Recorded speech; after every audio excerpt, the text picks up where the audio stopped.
Hey guys, we're super excited to be here at the LA Fit Expo. It's our third year in a row. And what we're going to be doing today is we're going to be launching a tasty pastry. It's a low-carb Pop-Tart. It's got 3 to 4 grams of net carbs. And we love this show. This is our best place to be in LA.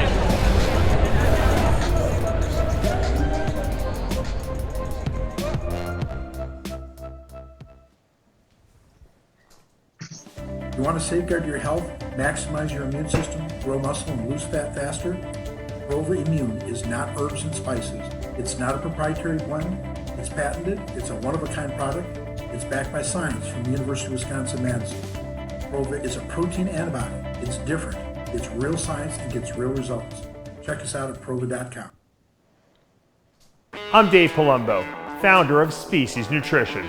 I created Species Nutrition with one mission in mind: to provide bodybuilders and serious athletes with no-nonsense supplements that work and are backed by science. From my earliest bodybuilding days, I believed in only putting the best in my body, and that lives on in the Species Nutrition line of products. We use only top-of-the-line formulations dosed for maximum results and the best flavoring systems available. I put my name and reputation on every bottle of Species Nutrition products. If you want to be your absolute best, join the evolution.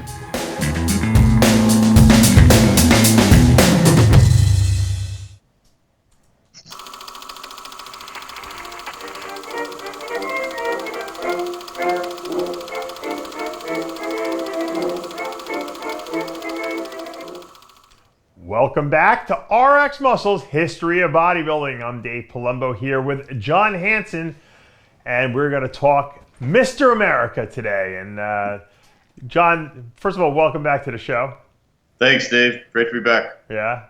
And, a lot of people have given us some really good feedback on these shows. They love the historical perspective. They like to, be educated. And you know what? Frankly, I do the show selfishly because I learn a lot about bodybuilding because I don't know. I know some of the history, but I don't know a lot of the old stuff, which you seem to be really tuned up on more so than anyone else. Now, Mr. America was a title that was like, when you became a bodybuilder, that's what guys wanted to win. The Mr. America. They didn't even care about the Olympian, nothing. If you were Mr. America, right, that was like the greatest thing you could possibly call yourself. Steve Mahalik made his whole career on the Mr. America moniker. He opened the gym, Mr. America's, and that was the thing he always had the American flag, the pictures with that. So right. I figured let's go back and look at like maybe 4 Mr. America contests that were very memorable and had some good stories behind them. And then if this kind of comes off as a popular topic, we can come back and visit some other ones because I don't want to do too many of them and then bore people. So. Okay. You and I decided arbitrarily to pick out 4 Mr. Americas. We're going to talk about 1947, 1977, 1981, 1983. That's when Steve Reeves won, Dave Johns, Tim Belknap, and Jeff King. So those are 4 good ones we picked. Let's go back to the 1947 Mr. America, Steve Reeves, who then would go on to become Tarzan and do movies in Hollywood. And what was significant about 47 and did anything... what were the scorecards indicating, at that show? Did Steve Reeves win that show rather easily? Actually, it was very close between him and a guy named Eric Peterson, but I think Steve Reeves is just an iconic bodybuilder because he's still remembered today. They called him the Elvis Presley of bodybuilders. This guy was so good looking, and he just had an incredible physique. He was 6'1", 215 pounds. He had a 29-inch waist. Wow. And he was just a good-looking guy, and he just had this incredible stage presence. And he went on, like you said, to make Hercules movies. And the Hercules movie that he made in Italy was probably one of the most significant events because it motivated and inspired so many future bodybuilders, including Sylvester Stallone, who saw that originally Hercules movie, and he started lifting weights because of it. So a lot of bodybuilders got their start because of that Hercules movie. What's interesting about Steve Reeves, I confused Hercules, I think, with Tarzan. He wasn't in Tarzan? No, that was Johnny Weissmuller. Oh, Johnny Weissmuller, you're right, okay. So now the interesting thing about Steve Reeves is that a lot of people don't realize is that, back in 1947, there were no steroids. Right, right. So it wasn't a matter of whether you were natural or not. Everyone was natural because Everyone was natural, right? there were no anabolics. And I got news for you. When you look at the pictures, these guys were good. I mean, they were. I mean, for their time, think about it. Think about how long ago this was. I mean, I know. When you look at the guys from 1940s to the 70s, when guys obviously discovered anabolics, the physiques are not that different. Mm-hmm. I mean, right? I mean, they're obviously they're definitely better in Arnold's era, but they're not Definitely that bigger. much bigger, you know? Right. Yeah, and Steve just had that classic V shape. That's what was so impressive about him. He had those wide shoulders and small waist. If you remember a couple of years ago when Arnold was complaining about the guts, he mentioned Steve Reeves. He mentioned that, you know, this guy used to walk down the beach and people would follow him like Jesus, you know. That's how impressive this guy was. Right. And even if you look like that today in 2020, you would still look really impressive because he just had an incredible physique. Do you think? And I don't know because I never really watched any interviews with Steve Reeves. Did he live like a crazy methodical bodybuilding lifestyle? Was he like completely consumed with eating right and training, or was he just a genetic freak? You think? I think it was mostly genetics. Back then, I think the guys did full body workouts like 3 days a week. Oh, really? They didn't even do split routines. So, interesting. but yeah, he was kind of like a cowboy. He was kind of a reserved person. He wasn't an outgoing guy, and because of his good looks, he just went right into the movies. Right. And he at one point he was one of the highest paid actors in the world. Oh, really? I didn't know that. What was that? How much was that at the time? You know, I don't even know, but I know that, you know, when he made that Hercules movie, it was so popular, and then they did sequels. Yeah. And he played a lot of other different roles, but he was very, very popular. And he had the chance to be James Bond, and he turned it down. What? Why would he do that? They offered him the starring role in Dr. No, which was the first James Bond movie in 1962. Oh, my God. And he turned it down. Jesus. And another bodybuilder wound up getting the role of James Bond. Not the first one, but I know Sean Connery, right? I mean, he was a bodybuilder. Yeah, Sean Connery actually competed in the NAB of Mr. Universe one year. Yeah, I think it was like 1950 or something. Which is ironic. I guess for some reason, they associated James Bond with people who worked out and stuff like that. Isn't that interesting? Yeah. Because nowadays, James Bond is like a skinny guy in a suit, you know, so... Right. Yeah, Sean Connery didn't have much of a physique. I don't know how he got into Mr. Universe. I guess it was open to anybody, you know. But well, yeah, but he, you know what it is? He took care of himself. I think back then, being a bodybuilder or working out was just meant you did like push-ups and pull-ups and dips and bicep curls and stuff like that, and you had somewhat of a physique. All those guys from back in that era were like, you know, they were smoking and drinking and, you know, the Sinatras, you know, they weren't like, you know, no one was working out back then. You know, they thought you were a fag if you worked out back then. I mean, that was the right. I mean, my father said that. That was his terminology. And they thought there was something wrong with you. Nowadays, if you don't work out, there's something wrong with you, right? Right. So he's still the greatest James Bond, don't you think, Dave? You're a movie guy. Yeah. Who do I think is the best James Bond? Yeah, Sean Connery. You know, I grew up with Roger Moore, and when I was watching it, I thought Roger Moore was the greatest James Bond. Oh, really? When I look back now at it, you know, I think he was almost like a stereotyped version of himself. Yeah, yeah. But I liked him because he took the role so seriously. You know, it was, you know, and then he had the light jokes and everything. Personally, now when I look back, I really like. I thought Pierce Brosnan was really good. Mm-hmm. I liked him as James Bond. He didn't last that long. Timothy Dalton, I wasn't so thrilled with. Sean Connery was good, you know, but I actually like what's his name, Daniel Craig, the new one. I like do him. too. I think Sean Connery and Daniel Craig are the best, in my opinion. I like that Skyfall movie. That that was a great movie. Right? That was one of the best James Bond movies ever. I watched it, and I saw it actually in an IMAX theater. It was the only. Great. I wasn't planning on seeing it because the person I was with really didn't know anything about James Bond. They never saw it. I thought they were going to ruin the movie for me, you know. And I really hadn't heard much about it. And I was shockingly surprised at how great that movie was. Yeah, that was a great movie. So if you guys want to see a good one, that's a good one. And I love the music also. It was like very eerie type, that Adele song, you know, at Skyfall. Yeah, that was a great one. They did a great job considering it's been around so long, Bond. You know, they still have a way of reinventing it every time they should put out a movie. So, I think the one this year is going to be the last one for Daniel Craig. I know. Who's going to take over? Kanye West? They don't know yet. I don't know. Maybe what's his name? It's gonna be a female, I think. It's going to be a female? Yeah, I can't They'll remember. ruin it. No, they can't do that. Sure, yeah, Doctor Who style. Oh my God! Well, they've ruined the Thor movie, right? All the Avengers people are like up in arms about the fact that they're making a female Thor, character. Are they going to make a movie about that? Yeah, the newest Thor movie that's coming out is going to be what's her name? Natalie Portman, who played his girlfriend there, is going to become the female Thor. And, wow, really? And what's his name? Chris Hemsworth actually went on the record on like Instagram or Twitter, and he was like actually upset that they kind of like didn't involve him more in the movie, and the fans are like really upset. The weird thing is that he's like probably the most popular like Avengers character, and yet they're abandoning it. I'm sure they'll come back to it, but it's, how they make stupid decisions in Hollywood sometimes. Yeah. I think that Chris Bumstead should be James Bond.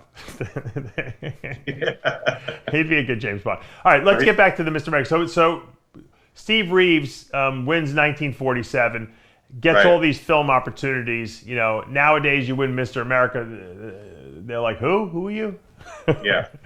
Let's go to 77. Dave Johns, you said that was a significant contest back in 77. What went on at that event?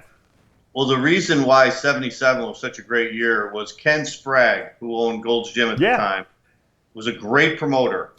This guy really understood marketing. He really understood what made a big event. And he held the Mr. America that year. And he decided to have a parade down the middle of Santa Monica. So they had an actual parade with bodybuilders. So they had elephants and they had horses and they had the bodybuilders on top of the elephants. They had the big floats. Bill Grant was in it, Ken Waller, Rudy Hermosillo, Manuel Perry. They were all in it. And this thing was a huge hit. Like the cops had to like block off traffic. They didn't realize it was going to be this big. I guess back then you didn't really have to pay that much for permits or whatever. I guess, where would you rent elephants back then? That's I don't know. Interesting, But did you ever hear of a bodybuilding event where they had a parade? It was unbelievable. No. I mean, I remember Wayne DeMilia telling a story about how he had an elephant, I believe, at the Night of Champions one year. Right. And Muhammad Makaway almost got thrown off the elephant, I think, right? He was afraid to get on it. It was a camel. Oh, it was a camel. Sorry, yeah, you're right, camel. Yeah. But still, whenever you get involved big animals and bodybuilders, because we're kind of top heavy and we're not really balanced well, it's usually a recipe for disaster. Yeah. So what?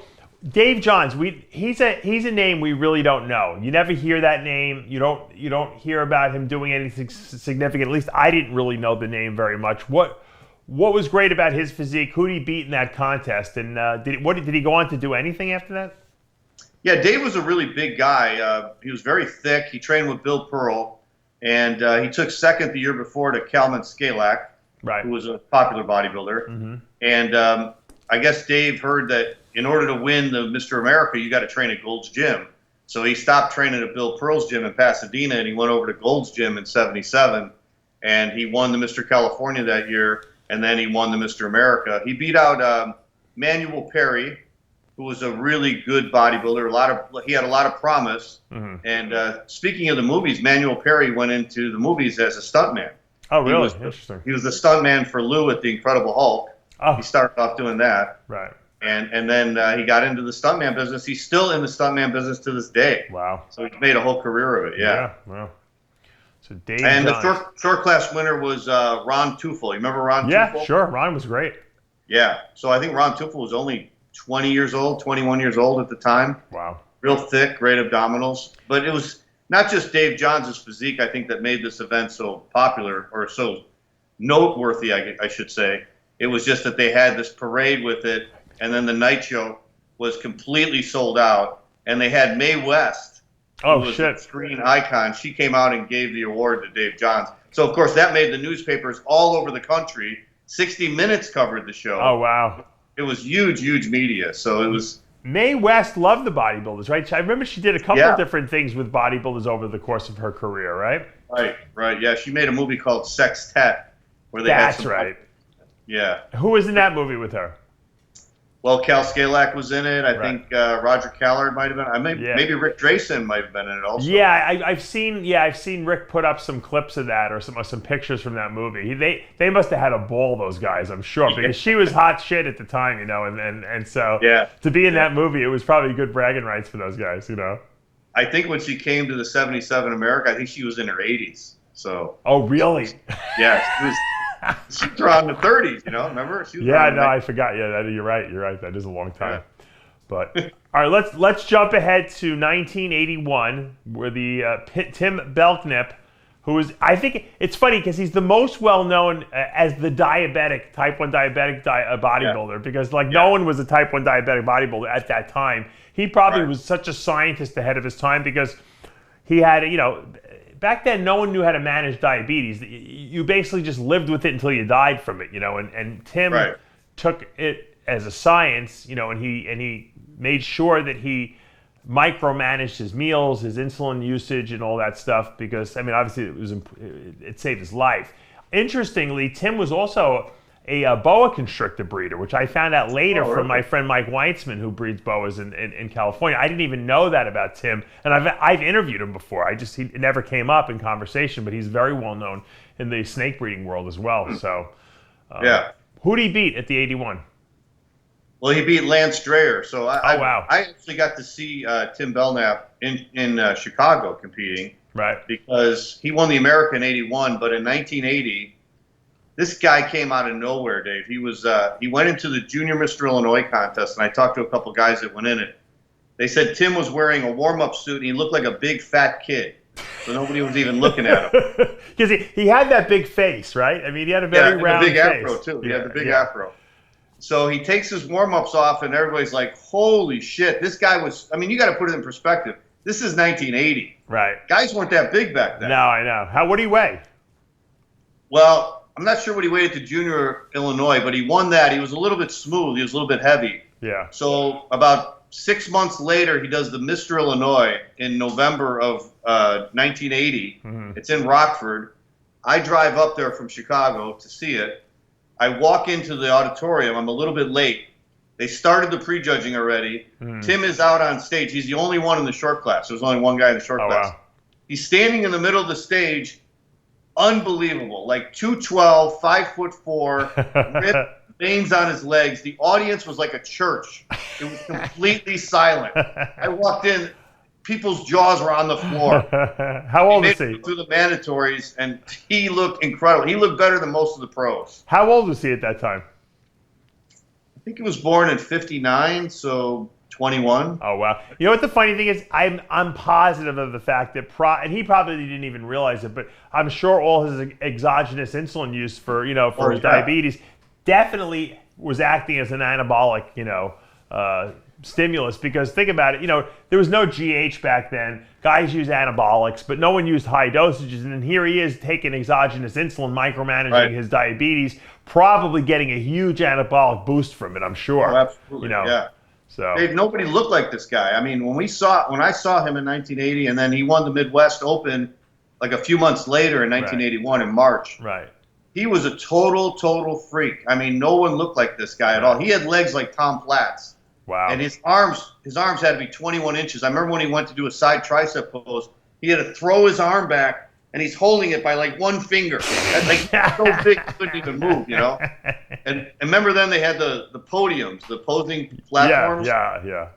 So by the time it got to the Midwest Open, this is 3 months later, everybody had heard, the word went around, you got to see this guy. This guy's a freak. Right. So when the Midwest Open came in March, everybody came to the show. Sergio Oliva was there. Oh, wow. He was sitting in the front row. So Belknap comes out, and the place goes crazy. And he takes a couple steps, and he jumps on the platform like a gorilla. And the place goes nuts. And he had this big wild afro and shit. He was crazy. So he was like 212 pounds, 5'4". Wow. He wins easily. And the day after the show, the promoter, Kevin Noble, took some pictures of him, sent them to, I think, Bill Reynolds from Weider. Right. Bill Reynolds showed him to Weider. Weider immediately flew him out to California, and they took some shots of him. And they convinced him he had to go into Mr. America that year, but they told him to drop down in weight. because he was so big and freaky. Yeah. So he goes down to 187. Oh, wow. Too much. But he was still a freak, and he beat out Rory Liedlmeyer. Oh, wow. Really? Okay. Yeah. And then Lance Dreier was a top bodybuilder in Chicago. He was like, Sure. I grew up in Chicago seeing this guy. This guy had like 22-inch arms. He looked like, a Greek god. He had the square jawline and stuff. They thought this guy was a future Mr. Olympia for sure. Oh, yeah. Well, it turns out Lance Dreier used to manage a Chicago health club in the personal training, and Belknap worked for him. And this is before Belknap. Belknap was like a short, fat kid, Yeah. So I heard this story once where Lance Dreier and his wife were going out to lunch, and Belknap was coming along with them. And Lance was talking about competing in the Mr. America. He wanted to win Mr. America. And Belknap, who really hadn't won any titles to this point, he was just a short, fat kid. He goes, I'd like to win Mr. America one day. Lance looks at him and he laughs at him. And he goes, yeah, good luck with that, buddy. So now we get to 1981. Right. They're in the pose down. Lance wins the heavyweight. Tim wins the light heavyweight. Yeah. They go into a pose down together. Oh, wow. And Tim beats him by a 4-3 vote. Oh my God, that must have been like the greatest revenge of all time for Tim, right? Of his whole career, he probably could have retired right there and said, I got nothing else to prove anymore. I beat Lance Dreier, after he said it. Well, what happened after that was they went to the Mr. Universe in Cairo, Egypt, and Tim got beat by this guy from France, Jacques Neuville, and Lance went on to win the heavyweight class. He beat out Gunnar Rospo. Oh, and he won his pro card. Lance turned pro, and then Tim did not. So that's that was ironic. Yeah, but Tim was still Mr. America, right? So who cares? Yeah, that's true. Yeah. Let's jump ahead to 1983. Jeff King, we had him on the show. I had him on the show a couple months ago when we were talking about Bob Grushkin, and Jeff King was obvious. He's probably one of the most talked about guys who never really competed in the IFBB because everyone thought he had the potential to win Mr. Olympia and all these things, and he just, it just never worked out. He was a NABA guy and won those shows, and then he just never really transitioned over. He had a couple injuries, and life happens sometimes. But that's why I thought we should include him on the show. Yeah. Let's go back to 83. What happens in 83? Who does he beat? He beat Larry Bernstein in the short class. I think Rick Poston was in the tall class. Marty Varanakar won the tall class. Jesse Goutreau won the medium class. So not a lot of big names, but I think Jeff is still remembered to this day just because of the physique he had. Sure. He had legs like Tom Platz. Absolutely. And upper body to match it. And I think even to this day, all these years later, 40 years later, we're still talking about what would have happened if Jeff would have competed in the IFBB against Lee Haney, who Lee was right at that, Lee won the Nationals in 82, yeah. Jeff wins the America in 83. But like you said, Jeff went over to NABA, he won the Mr. Universe there, and, I did an interview with Jeff just like you have also on RX. Yeah. And he said after that first year, because back then there wasn't no internet, it took a while for the magazines to come out. Sure. And once the pictures came out in the magazines, Jeff was actually busier the year after that in 84, and he was guest posing all over Europe. And back then, those guys would guest pose and do seminars to pack houses. Make money, too. Big money. Get a ton of money. Well, also, Jeff said it on the show. He said, the Mr. America and the Mr. Universe was the title everyone wanted back then. Right, exactly. There was the NPC title, was just starting. So that no one, they were like, what do we want to do this for? This is not the Mr. America. This is not the Mr. Universe. This is Arnold wins, right? Arnold is Mr. Universe. So we got to do that. Right. And so I think Jeff got sucked into that pathway because he still saw that as the old way, and that was a title he always wanted in his mind because, growing up as a boy, and I can understand that, but I guess they didn't. A lot of guys just didn't see the writing on the wall of where it was going, the sport. Right. And, Lee Haney obviously got channeled into the right direction when he won the Nationals, obviously, and then he went on to do everything he did. But it would have been nice to see him on stage against each other. That would have. I think Haney would have beat him, but I think it would have been a good battle. Yeah. Well, I guess Jeff was supposed to come over to the MPC or the IFBB in 1985, and they had it all set up. He was going to do the Night of the Champions, but then they canceled it at the last minute. So he said he was in great shape. He was training really hard for it, but he didn't want to go back through the NPC and start all over again because he already had a great business going. Right. So why risk that? And they already had allowed other people to kind of sneak in the back door, without having to go through those channels. For some reason, they wanted Jeff to jump through hoops. I think they didn't like the fact that he did a couple shows that they told him not to or something. I don't remember exactly the story he told me, but they wouldn't let him. They wouldn't let him go jump right into that Night of Champions, which they really should have. Which I don't know. Yeah. I don't know if he would have won or not, but it certainly would have. They would have brought the house down, right? Well, that was the year that Rich Gaspari was in it, Mike Christian, right, and Albert Beckles won. So I would have loved to have seen a prime Jeff King up against those guys. That would have been great. And I'm sure Wayne DeMilia would have loved to see it too. I'm sure he was trying everything in his power to make it happen. Oh yeah, because Jeff was so popular. That's why he was one of the most standout Mr. America winners, because we still talk about him to this day. Yeah. I remember, when I was in Chicago, there was a lot of guys from my gym who were competing in the Mr. America the year after Jeff. Mm-hmm. And everybody was looking at Jeff's pictures like, this is the guy. This guy is the standard. This is the guy we got to live up to, in order to win Mr. America. So he was a very, very impressive winner, and he really set the stage for like one of the best Mr. America winners ever. John, looking back over the Mr. America, history and everything like that. I mean, there's so much historical, significance to that title. It's such a great title to say. I mean, guys walk around now and say I'm Mr. USA because obviously that's a cool title, but I mean, Mr. America. I mean, it's crazy that they lost the ability to use that name. Yeah. And somehow they couldn't leverage the name Mr. America, for the NPC. Because people don't realize the NPC Nationals was the Mr. America, basically. I mean, right? Yeah. That's what it became. They said, well, we can't use Mr. America. We'll just call it the NPC. We'll call it the Nationals. Right. So if you're the national champion, that could have been Mr. America. Yeah. Actually, the first year they had the NPC Nationals, it was called the American Bodybuilding Championships. It wasn't called the NPC Nationals. They didn't call it the NPC Nationals until '83. They probably got sued, right? Someone probably sued them for using. The NPC and the AAU actually went to court for the Mr. America name. Yeah. But the AAU had been running it since 1939, so they had the history. So the judge went with the AAU. So they held on to the title, and then the NPC just said, "Well, we'll just start our own title then." And, right. Well, yeah, like you said, you lost that Mr. America, Mr. Universe. Those were the titles that mean something to people. Sure. I wonder if at this point, because so much time has passed, and I don't even know if anyone uses Mr. America. And do they even have a Mr. America anymore? No, the contest ended officially in 1999, and I heard that they were trying to bring it back as like a drug-free, but it's... Wayne tried to bring back something like that. Yeah, Wayne tried to bring it back, yeah. I bet you if Jim Mannion paid some cash, he probably can get the name if he wanted to. And you know what? I think from a marketing perspective, I think it's worth it. Yeah. I think it would be worth paying a lot of money for that name. Yeah, I agree. I talked to John Brown a couple years ago, and John went on and won the NABA Mr. Universe.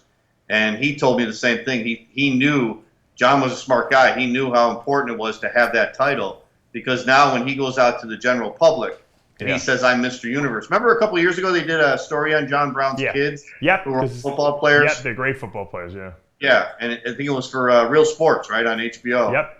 When they heard he was Mr. Universe, they all perked up. Oh, really? You're Mr. Universe? Yeah. See, that means something. That title means something. Right. It sounds impressive, but Mr. America sounds very impressive too, because it's like, oh, Mr. America. Steve Reeves is Mr. America. So right.